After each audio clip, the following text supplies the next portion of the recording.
आई am Khushboo ठाक and welcome to all of you आपका अपना चैनल शिक्षा मिशन। तो आज पढ़ेंगे अपन नेक्स्ट चैप्टर सदिश और अदिश राशियों के बारे में। तो भौतिक राशियों को पूर्ण व्यक्त करने के आधार पर 3 भागों में बांटा गया है।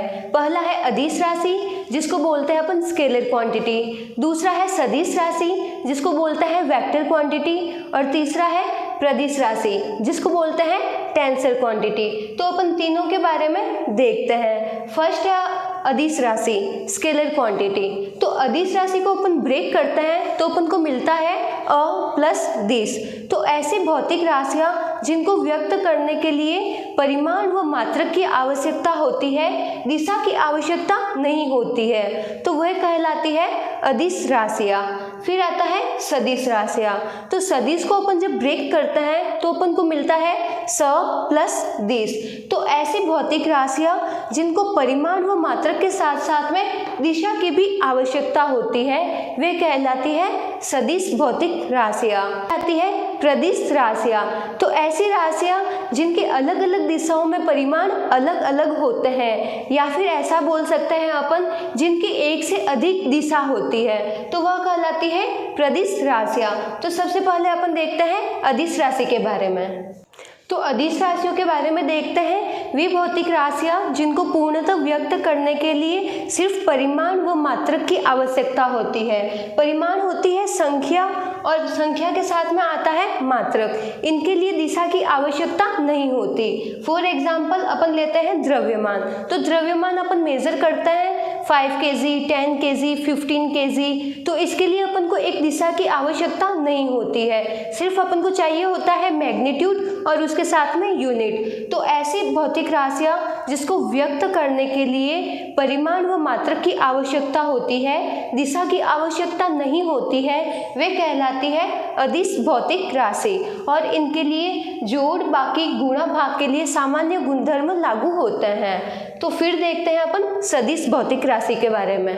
सदिश राशियां इसको बोलते हैं वेक्टर क्वांटिटी।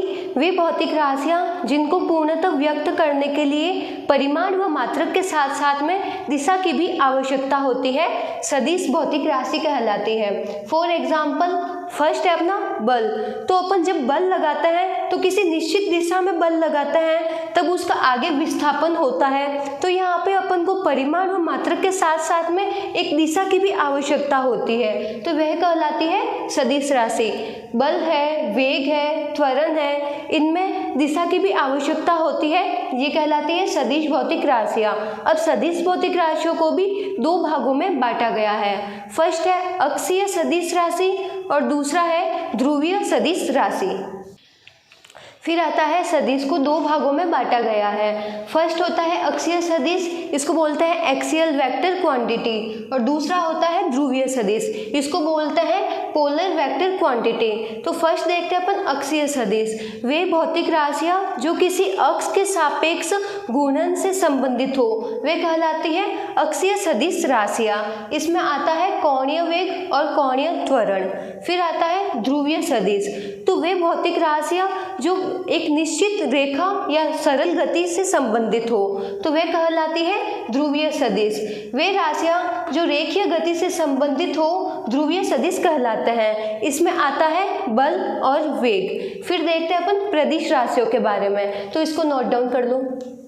तो देखते हैं अपन प्रदिश राशियों के बारे में। वे भौतिक राशियां जिनके अलग अलग दिशा में परिमाण अलग अलग होते हैं अथवा जिनके एक से अधिक दिशा होती है, प्रदिश भौतिक राशियां कहलाती है। इसमें एग्जाम्पल है अपना जड़त्व आगुण। अब अपन देखते हैं तीनों ही राशियों के बारे में। तो फर्स्ट अपना देखा था अदिश राशि। तो अदिश राशि में सिर्फ होता है magnitude, only and only magnitude होता है और उसके साथ में होती है यूनिट। फिर आती है सदिश राशि। तो इसमें मैग्नीट्यूड के साथ साथ अपन के पास में डायरेक्शन भी होती है। फिर आती है प्रदिश राशि। तो इसमें मैग्नीट्यूड तो होता है लेकिन इसमें डायरेक्शन एक नहीं होती है, इसमें एक से अधिक डायरेक्शन भी हो सकती है। तो ये हो गई अपनी तीनों अदिश राशि, सदिश राशि और प्रदिश राशि। इसको नोट डाउन कर लो। अब देखते हैं अपन सदिशों का निरूपण कैसे करते हैं। तो सदिश होता है, सदिश को लिखने के लिए अपन को चाहिए होता है परिमाण, और परिमाण के साथ साथ में ही दिशा। यहाँ पे उ ए है, ये है अपनी वेक्टर क्वांटिटी, तो अपन इसको लिखेंगे सदिश के रूप में परिमाण, और परिमाण के साथ साथ में दिशा। तो परिमाण होता है मैग्नीट्यूड, अर्थात संख्या, मतलब इसकी लंबाई कितनी आ रही है, 3 मीटर, 4 मीटर, 5 मीटर। तो ये हो गया जो परिमाण होता है वो संख्या के रूप में होता है। और फिर उसके साथ में आता है एन कैप। एन कैप होता है अपना यहाँ पे एकांक सदिश। एकांक सदिश वो होते हैं जिनका परिमाण 1 होता है और वो दिशा का निर्धारण कर रहा है। जैसे कोई पार्टिकल है, तो पार्टिकल अगर एक्स डायरेक्शन में मूव कर रहा है तो अपन उसको डिनोट करेंगे आई कैप से। जैसे कोई एक कण एक्स दिशा में 2 मीटर चल रहा है तो अपन उसको लिखेंगे 2 आई कैप। अगर एक्स डायरेक्शन में आ रहा है तो अपन लिखेंगे 2 आई कैप। अगर वही पार्टिकल अगर वाई डायरेक्शन में मूव कर रहा है और वाई डायरेक्शन में वो 3 मीटर जा रहा है तो अपन इसको लिखेंगे 3 जे कैप। 3 हो गया अपना यहाँ पे मैग्नीट्यूड, और जे कैप हो गया अपन को डायरेक्शन बता रहा है कि जो अपना पार्टिकल है वो कौन सी डायरेक्शन में मूव कर रहा है। फिर आ गया अगर कोई पार्टिकल अगर जेड डायरेक्शन में 5 मीटर जा रहा है तो अपन इसको डिनोट करेंगे 5 के कैप। तो अपन यहाँ पे आई कैप, जे कैप और के कैप को देख के बता सकते हैं कि जो अपना पार्टिकल है वो कौन सी डायरेक्शन में मूव कर रहा है। एक्स डायरेक्शन में आएगा तो आई कैप, वाई डायरेक्शन में आएगा तो जे कैप, और जेड डायरेक्शन में आएगा तो के कैप। तो ये तो हो गया त्रिविम निर्देशांक में कण को अपन किस तरीके से बताते हैं। फिर आता है एकांक सदिश। तो एकांक सदिश वो होते हैं जिनका परिमाण 1 होता है और वो अपन को दिशा का निर्धारण करते हैं।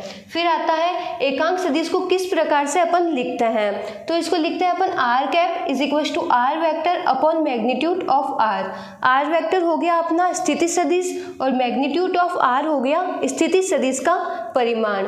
फिर देखते हैं अपन एक विमीय निर्देशांक ज्यामिति में अपन किसी भी पार्टिकल को कैसे सदिश के रूप में व्यक्त करते हैं। तो यहाँ पे है कोई कण मूल बिंदु से x दिशा में x दूरी तय करता है तो उस सदिश को अपन लिखते हैं R vector is equal to X I cap. अगर x डायरेक्शन में आ रहा है तो अपन आई कैप लगाएंगे, अगर वो y डायरेक्शन में आएगा तो उसको अपन जे कैप से लिखेंगे, और अगर वो z डायरेक्शन में आएगा तो उसको अपन के कैप में लिखेंगे। फिर देखते हैं अपन एक एग्जाम्पल। कोई कण पूर्व दिशा में 2 मीटर की दूरी तय करता है तो स्थिति सदिश ज्ञात करो।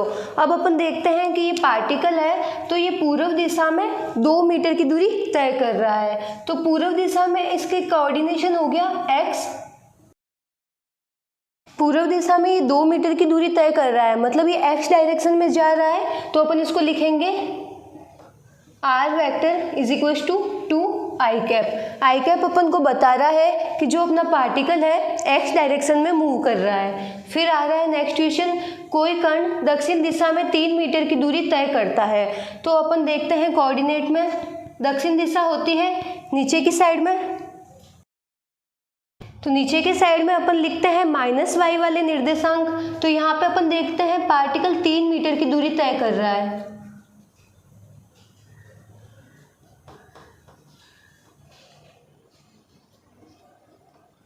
तो अपन इसको लिखेंगे -3 जे कैप। 3 तो हो गया इसका मैग्नीट्यूड और -j कैप आया क्योंकि ये दक्षिण दिशा में है। अगर ये ऊपर होता उत्तर दिशा में होता तो अपन इसको लिखते j कैप, लेकिन इसकी डायरेक्शन नीचे की तरफ है इसलिए अपन यहाँ पे लिखेंगे -j कैप। तो ये हो गया इसका स्थिति सदिश।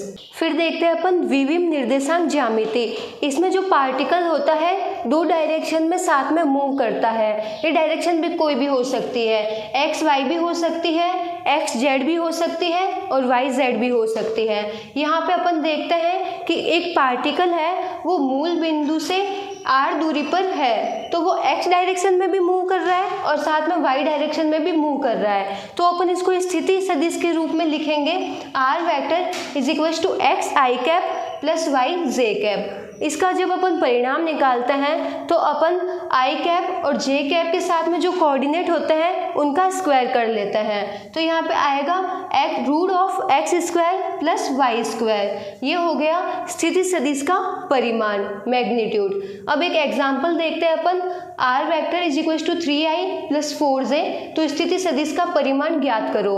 यहाँ पे अपन को एक स्थिति सदिश दे रखा है, वो है 3i प्लस 4j। अब अपन को इसका निकालना है मैग्नीट्यूड। तो अपन देखते हैं i के साथ में कंपोनेंट है 3 और j के साथ में कंपोनेंट है 4। तो इनका कर लेंगे अपन स्क्वायर, स्क्वायर करने के बाद ले लेंगे इनका रूट।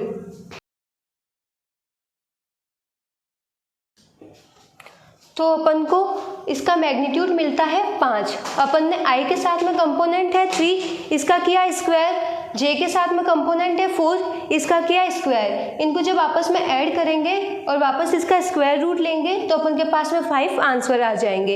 इस तरीके से अपन मैग्नीट्यूड निकालते हैं। सेकंड क्वेश्चन है, R vector is equal to 6i minus 8j। तो इसका एकांक सदिश ज्ञात करो। अपन देखते हैं एकांक सदिश क्या होता है।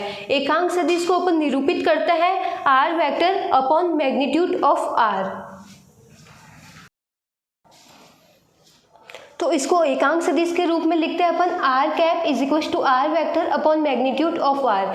इसका अपन मैग्नीट्यूड निकालेंगे तो आई के साथ में कंपोनेंट है 6, इसका करेंगे स्क्वायर, जे के साथ में कंपोनेंट है -8। -8 का जब स्क्वायर करेंगे तो अपन को प्लस में ही वैल्यू मिलेगी, अपन को मिलेगा 64। इनको जब आपस में ऐड करेंगे और इसका स्क्वायर रूट लेंगे तो अपन के पास में आंसर आएगा 10। तो इसका मैग्नीट्यूड मिल गया अपन को 10। अब लिखते हैं अपन R vector upon magnitude of R. तो आर वेक्टर हो गया 6i माइनस 8j और मैग्नीट्यूड ऑफ आर मिला अपन को 10। तो ये हो गया एकांक सदिश के रूप में निरूपित। फिर आता है त्रिविम निर्देशांक ज्यामिति। इसमें जो पार्टिकल होता है वो x डायरेक्शन में भी मूव कर रहा है, y डायरेक्शन में भी मूव कर रहा है और z डायरेक्शन में भी मूव कर रहा है। वो तीनों डायरेक्शन में मूव कर रहा है। तो इसका जो स्थिति सदिश होएगा आर वेक्टर होगा वो होगा x I cap plus Y J cap plus Z के कैप। और इसका मैग्नीट्यूड के लिए अपन आई के साथ जो कंपोनेंट है, जे के साथ जो कंपोनेंट है और के के साथ जो कंपोनेंट है उसका स्क्वायर करके ऐड करके स्क्वायर रूट कर लेंगे। तो यहाँ पे अपन देखते हैं आर वेक्टर का मैग्नीट्यूड होता है root of X square plus Y square plus Z square. एक क्वेश्चन देखते हैं अपन, P 2,3,5 का स्थिति सदिश व एकांक सदिश ज्ञात कीजिए। तो देखते हैं अपन,